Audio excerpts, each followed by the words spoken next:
Our next speaker is Courtney Kavanaugh, and she actually joins us from north. She joins us from New Jersey, not too far from where I grew up in Connecticut. She's an assistant professor of psychology at Rutgers University. Her research focuses on the impact of violence on women and children's health and development, and it includes risk and resilience for psychiatric disorders, substance abuse, and HIV STIs. Her abstract is a longitudinal study on the impact of cumulative trauma on comorbid post-traumatic stress disorder and depression among female nurses and nursing personnel. That's a long one. I welcome Dr. Kavanaugh.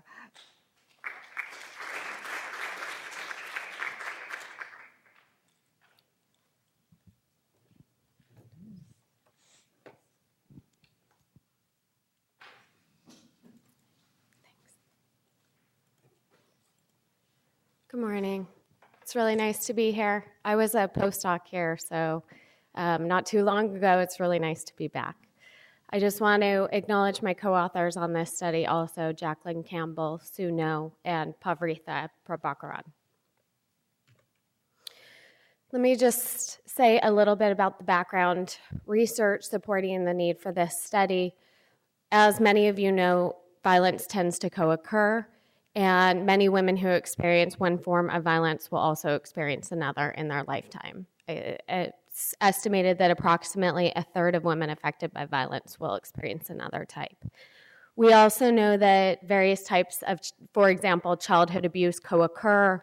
Many children who experience physical abuse may also experience sexual abuse or other forms of childhood trauma, such as witnessing domestic violence between caregivers.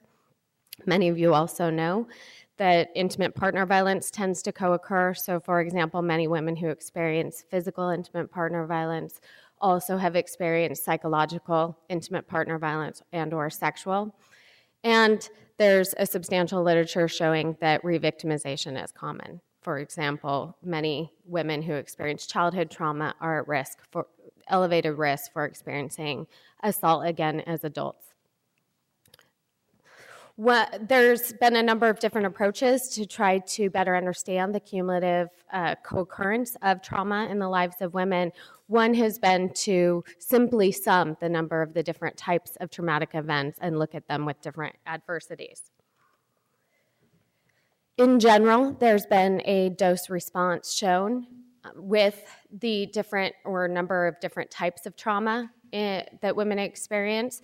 Perhaps the most robust literature in this area comes from the Adverse Childhood Experiences Survey, the ACEs study, which was funded by the CDC.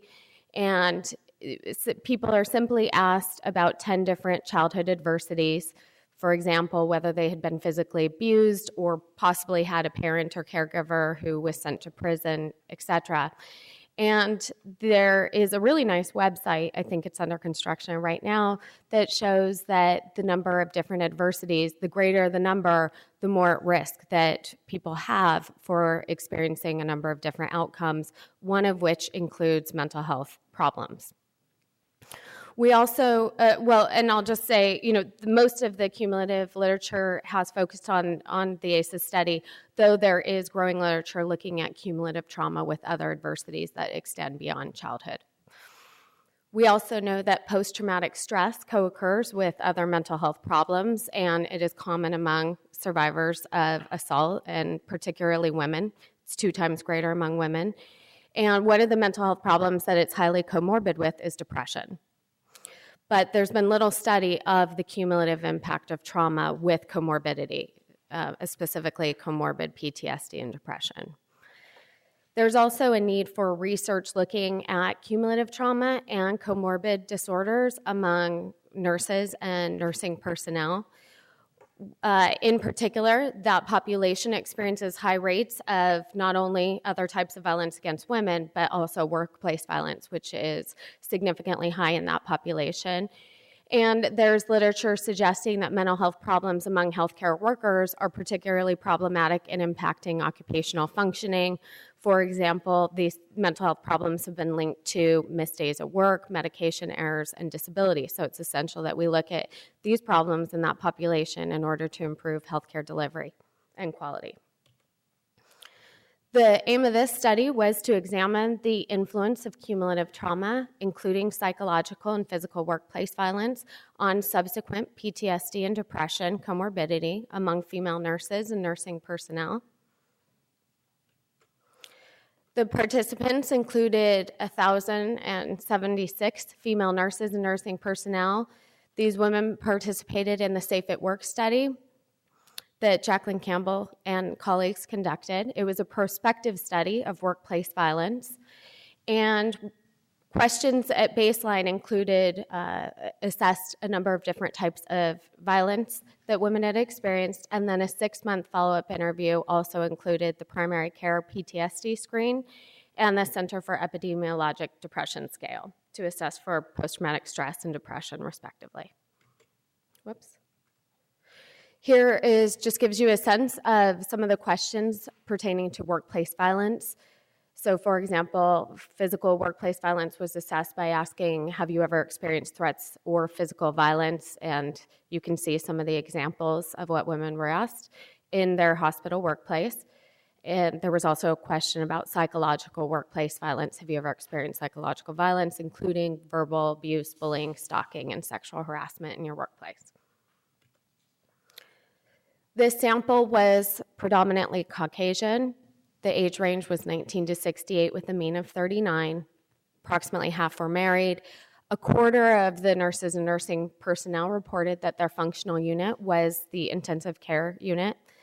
And as you can see, 9% screen positive for depression, 7% screen positive for PTSD, and 7% screen positive for comorbid PTSD and depression at the 6-month follow-up interview. These are the 9 types of violence that I examined in this analysis. So we looked at 3 different types of childhood abuse, 3 different types of intimate partner violence. We also examined other physical or sexual assault by a non-intimate partner, and then, as I mentioned, psychological and physical workplace violence. The most common form of violence in this sample was workplace violence, with 29% reporting to have experienced this type of violence during their lifetime, and the least common form was sexual intimate partner violence, with approximately 9% reporting to have experienced that. Here is the sum cumulative number of types of those 9. You see that 35%, more than a third, had not experienced any of those 9 types of trauma, where 1 in 5 had experienced one type, and then you see at the bottom line, approximately 28% had experienced 3 or more types. I use multinomial logistic regression to examine the number of different types in relation to either not having a mental health diagnosis or positive screen at the 6-month follow-up, screening positive for depression but not PTSD, PTSD but not depression, or both. And here you see the odds ratios of those analyses, and these analyses also control for age, functional unit, and the design variable controlling for stratification. You see that having women who experience one type of violence had approximately 2.5 times greater, or 2.5 greater odds of having a positive screen for PTSD and depression. Women with 2 types, reporting 2 types of lifetime trauma, had approximately 2.7 times greater odds of comorbid PTSD and depression, and then women reporting 3 or more types had approximately 9 times greater odds of comorbid PTSD and depression. You see a similar response with PTSD but not depression. It's slightly elevated, though there is no significant association with just one form. And with just depression, when we look at that as the outcome without PTSD, it seems to have generally a dose-response effect as well, but you see that some of the associations, particularly with 1 or 2 forms of violence, are not significant there. I wanted to just also give an idea of the impact of comorbidity on the occupational functioning of this sample. So here what I did is I ran logistic regression models with injury being injury in the past since the baseline interview at the workplace, having job dissatisfaction, or job burnout. And I compared women with comorbid PTSD, depression, and compared them to those with just PTSD only. And I did the same with comorbidity and then compared it just with depression. And you see here, when I looked at comorbidity in relation to women with just PTSD only at the timeline follow-up, or 6-month follow-up, you see greater odds for injury, job dissatisfaction, and job burnout. Whereas when I compared comorbidity with just depression only, you see the elevation with injury, but not a significant association with job dissatisfaction and job burnout. Nevertheless, we see the impact of comorbidity on occupational functioning. I think the results of this study suggest that a simple trauma screen could be used in hospitals to help screen for female nurses and nursing personnel at risk for developing these mental health problems and specifically comorbidity, and refer these employees to mental health treatment. Mental health interventions may improve these employees' health and occupational functioning. And this work extends prior work in the area of cumulative trauma, looking at including different forms of cumulative trauma, including workplace violence and comorbid mental health problems. Thank you.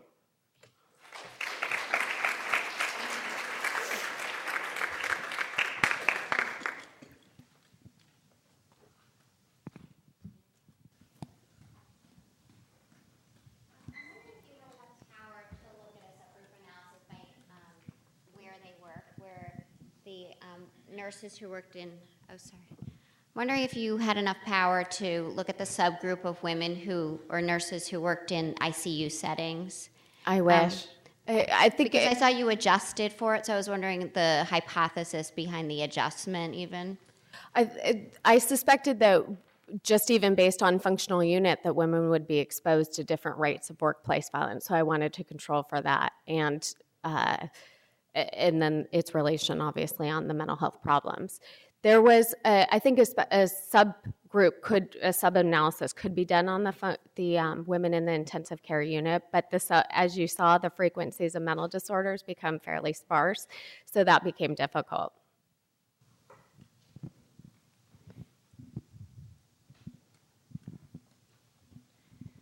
Courtney, thank you. That was great. So how do you balance, I'm a little torn with your recommendations, how do you balance the concern I would have as a nurse being labeled as having a mental health issue and how that impacts the workplace so that our employers won't see us as a burden in the workplace? I'm a clinical psychologist, so I'm always trying to reduce stigma towards mental health problems, but I think one part of the stigma could be reduced by showing that these problems are common among not just nurses and nursing personnel, but among people in the general population. But what I would hope is that it could be implemented anonymously so that people really don't have to be identified in the workplace. Something could just be online where employees could take the screen and have recommendations, even perhaps to practitioners outside of the hospital, so that they can get care. And even just education of letting people know, look, research suggests that if you've had multiple adversities, you might be at greater risk for having these difficulties, and they might impact some of your health, your functioning, not only in the workplace, but in your relationships, et cetera.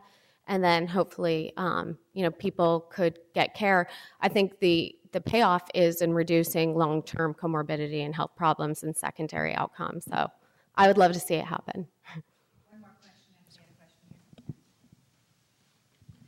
Really thought-provoking presentation. Thank you very much. I plan to take it back to our sort of workplace and think about it. A question for you is, having done this work for a while, what do you think about the summing of the number of adversities? I'd be curious what your thinking is on whether that's a reasonably good and robust way of doing this. Thank you for your question. I've gone back and forth. In this study, I thought, well, something as simple as having a positive screen for 3+ traumas and letting people know they're at elevated risk could be simple. but I also look at how mental health problems affect different things like sexual risk behavior and risk for HIV and STI. So I have to go beyond the number of types of trauma too, because it matters to me what types of trauma people experienced. One thing I've used in my own work is latent class analysis. In fact, I used it with this same sample, except I restricted only to the female nurses. And I have a study right now in psychological trauma that shows the patterns of different violence against women. And that to me has been helpful because it shows not only the cumulative nature, but what types co-occur together. I'm hoping that it may be an effective tool to help us untangle this a little bit more. Thank you.